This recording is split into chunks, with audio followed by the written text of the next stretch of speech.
But I felt like an insane person yesterday because it felt like yesterday was the brunt of this, Max, Not of the day what before? a little bit of the day before, but I Because it saw it all started then. yesterday. It Yeah. started when a slow-mo video was posted of Debo Samuel running a route, and people said he looks slow, as if he was going full speed in practice. And then people said, well, actually, he doesn't look slow. When they realized, oh my God, it's practice. He's jogging through a route. This is not real speed. They changed from he looks slow to he looks fat. How did we get here already? It feels so lazy. I have not ever looked at Deebo Samuel and thought that guy looks fat. Like, wow, that guy's way out of shape. What a loser he is. What has he been living on? Five Guys? Five Guys is like a half mile from the facility. He must be living there all the time. Has nobody ever watched Deebo Samuel play football before? Has nobody ever seen what this guy looks like? It feels like this narrative kind of started it started towards the end of the season when he kind of fell off. It started because these idiots in San Francisco, someone leaked it to the media. They think he's fat. And then they ran with it to justify them letting him go as if he wasn't a massive game changer in their offense. I mean, I'm happy for Brandon Ayuk that he got $30 million, but I don't believe that for a second Brandon Ayuk is a better game wrecker than Deebo Samuel is. They didn't want to pay Deebo Samuel. More power to him. I'll gladly take him here to go alongside Terry McLaurin. We'll have an update from Adam Schefter on Terry's contract coming up here in the program as well. I'll gladly take Deebo over Brandon Ayuk, but somehow this narrative leaked from San Francisco and spread faster than COVID in 2020 all the way here to the East Coast. Like just an absolute wildfire, and now everybody is knocking on Deebo. And I debated, Max, whether or not I wanted to actually do this on the show, let alone start the show. We had great hockey last night. We got to talk about the overtime again. Third time the series. I mean, this has been an insane series, so I want to talk about the hockey. But I read this morning after I got the call that, hey, Sheehan's going to be out. We need you to sit in. I was like, sick, I'll sit in.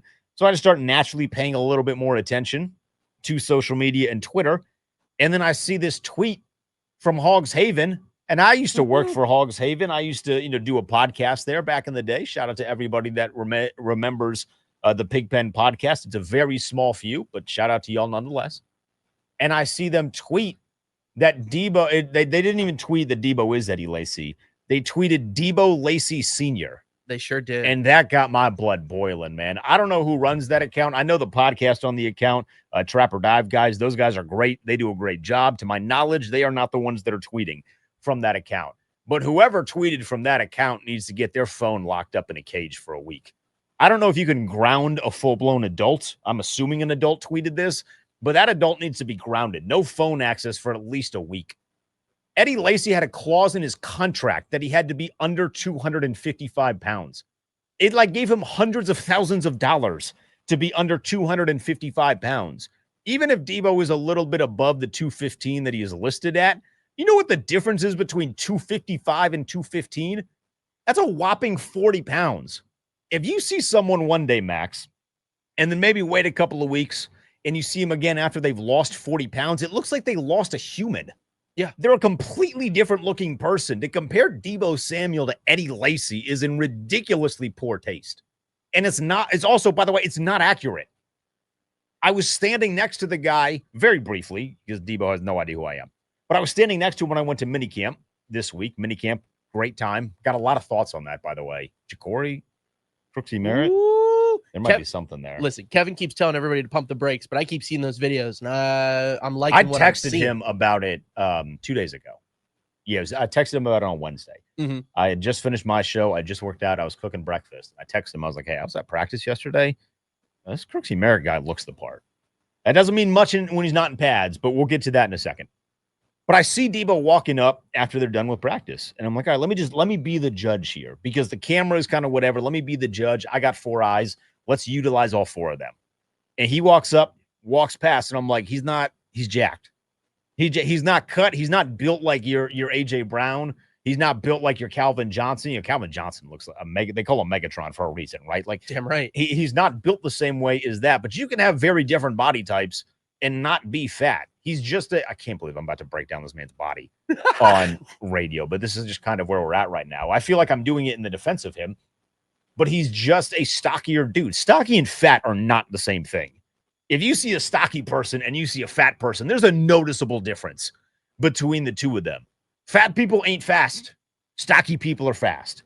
And Deebo got some speed as they ramped things up more and more throughout the course of the week, and they started to do drills actually running against one another and some 7-on-7s, a little bit of 11-on-11s, no pads, which is fine. You don't want to see anyone hitting. Not yet, at least. But you started to see the actual speed a little bit more. And that's actually what ticked me off the most about the Hogs Haven thing, is because they took an actual video of him moving at good speed and then decided to just join in the trolling with a Debo Lacey Sr. Again, it's a pathetic thing to say on social media. I was livid when I saw that. My blood was boiling this morning. I have made the decision, Max. You and I rode together last year on Luke McCaffrey. And that Always is not going to stop because Wes Welker is a part of this coaching staff. And he changed his number. And he changed his number to 11. 11's a good number. He's got Edelman's number now. Yeah, you got Edelman's number. I'm going to make those comparisons. I am riding with every single Debo Samuel prop week 1. Woo! Over in catches, over in yards. Might do a little bit of combo between rushing and receiving yards because my guess is he gets at least a couple of carries week 1. I'm going to bet a Deebo anytime touchdown. At this point, I kind of want this to continue just so it fuels my nature to bet Deebo. And maybe if this continues enough and idiots scream loud enough that the books will actually give us super favorable numbers, I'm telling you right now, Deebo is going to be fine week 1.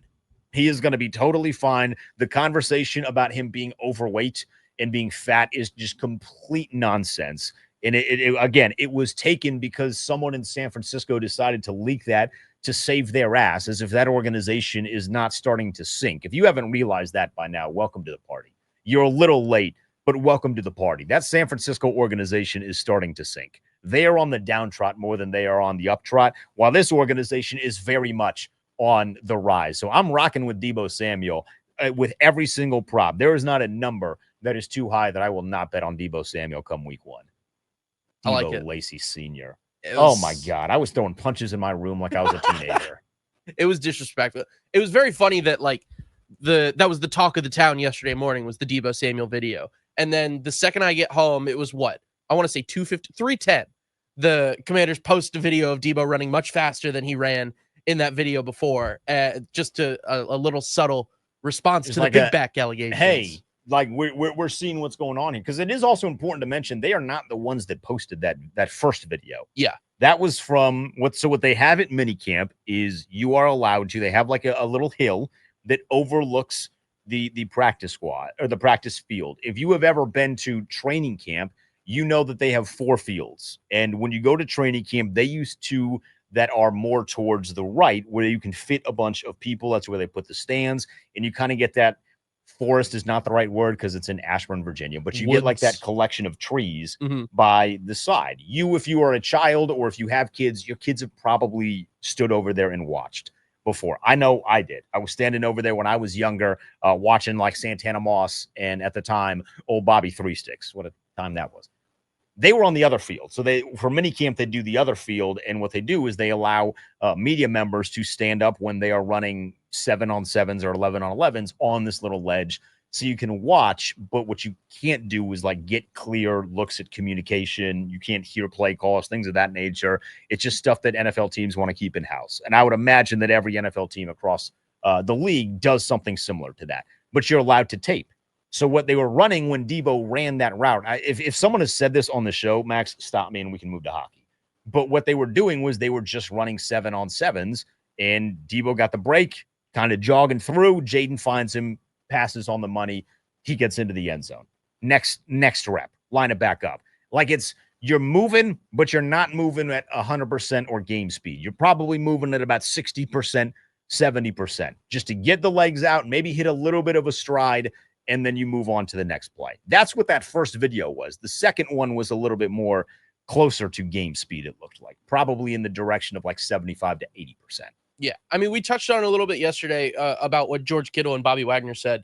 And like, you just kind of run half speed on install. Like that's what minicamp is for, is to get everybody up to speed on the playbook, have them see it and run their routes in real time and understand what they're looking at on the field. You're going to be going half speed in training camp. Or in mini camp, not even training camp. This is just kind of how it works. It is. It was literally the first day. Yeah. I mean, it was the first. They'd done. Debo was here at OTAs.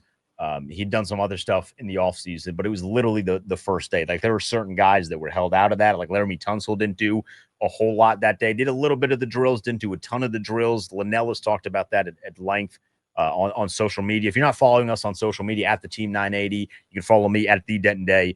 Laramie Tunsil didn't participate a lot day number 1. I believe he ramped up a little bit. Jalen Noel wasn't out there, or Jalen Lane wasn't out there. Michael Gallup wasn't out there for a majority of it. He's nursing a hamstring injury. Even on day number 1, Bobby Wagner wasn't out there. So it literally is just the ramp up. It's the slowest day that you're going to go for the whole week. And that just happens to be the video that was produced on social media, and everybody lost their absolute mind.